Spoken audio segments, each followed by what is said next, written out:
мною принято решение о проведении специальной военной операции.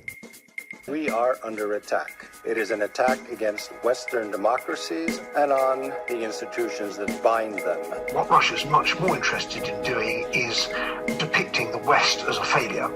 The regime and President Yanukovych, they were trying to protect their enormous wealth.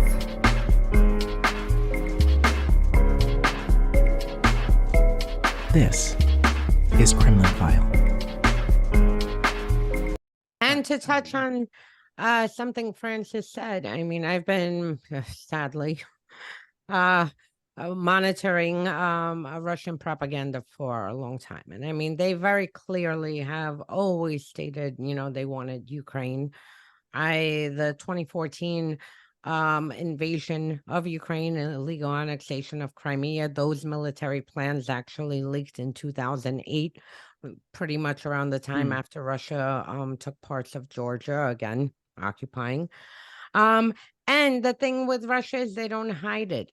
They have literally, you know, shown on their nightly news, like talk shows, you know, plans of how they're going to take Lithuania, how they could sweep through Estonia, what they're going to do with Suwalki corridor, how they're going to take Moldova. So Russia's telling you that Ukraine is, you know, right now their objective, but when we're done with Ukraine, then we're going to move on and take Moldova and take this and, you know, and whatnot. So it's like they're telling you, they don't hide it. Just like here in the West, everyone's, you know, haggling, is it genocide, not genocide? Russia's telling you very clearly, we need to wipe out every single last Ukrainian that exists. And that's it. Destroy it's not a culture. There's no history there. It's all made up. It's fake. Burn all the books. Kill every single Ukrainian. And here people are like, well, do you think Russia really wants genocide? I mean, they're telling you this. They're telling you. Well, and they've changed their history books. They've changed them now. But they're changing Ukrainian history books exactly. Exactly. You know, and they're taking Ukrainian children and brainwashing them to basically erase their ethnicity and to make them, you know, Russian.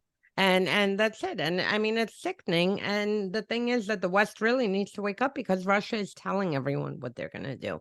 They told everyone pretty much, I mean, at least anyone who monitored that what was going to happen with Georgia, what was going to happen with Ukraine. They broadcast everything and people another thing that popped up once or twice, maybe more times on those ridiculous shows. And of course, you know, you do remember it's a bit of a circus, but you just see that mentality that they have. One thing that they mentioned, you know, something about ceasefire and negotiated ceasefire, and I think it was Simonian who said on one of these shows, you know, of course, if there's a ceasefire, it's just going to be so we have enough time to prepare and go again. Like she just said it herself. Like anyway.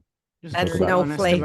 That snowflake blocked me on Twitter. I think what was it, a few years ago, because I called her beast in Russian, and she blocked me right away. No, but that's the thing, that they tell you what they're doing. They tell you what they're going to do, and I mean, frankly, this goes back to the Soviet Union and how they treated, you know, countries that they occupied and whatnot.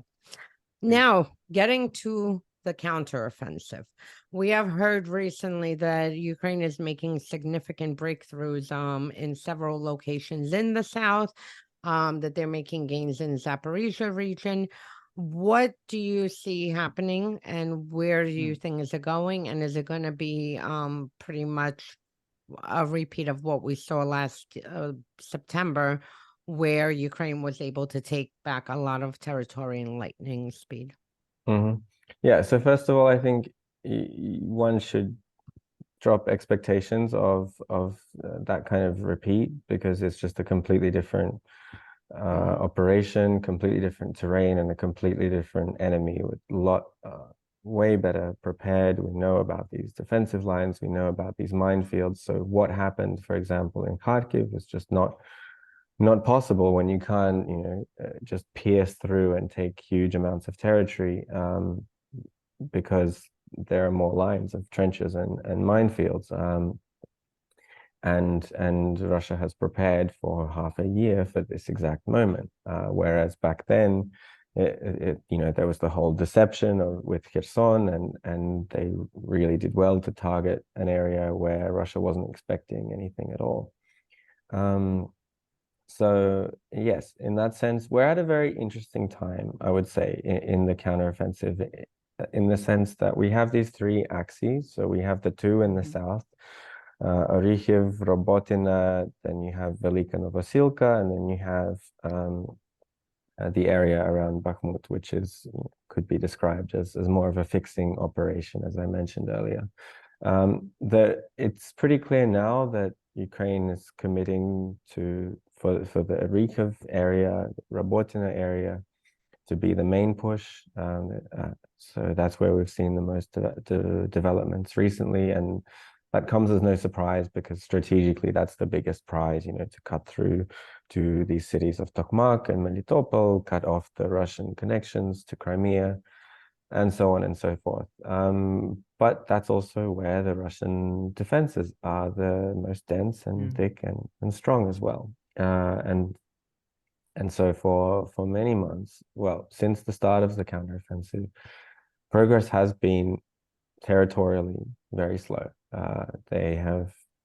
It was just last week that they wrapped up the capture of this one village, Robotyne, which was the first village on that sector of the front line that basically came under attack. And now, the reason I say we're at a very interesting time is because we see them pushing further. And if you look on the map, we know exactly where these, big defensive lines are, because we can see them from the south. So all the people that make their maps, you can click a button and you see where they are. And right now we see the early defensive lines around Robotyne have been breached, but now they've come up against probably what can be called the main line of this complex, the Surovikin line, or whatever you want to call it. Hi, everybody. If you enjoyed this podcast and you'd like to help us out with our independent work, please subscribe to Kremlin File on Substack and on our YouTube channel. Kremlin File is hosted by Olga Lautman and me, Monique Kamara. Our production team is headed by Maddie Kaparov, and the theme music by Oreste Camarra.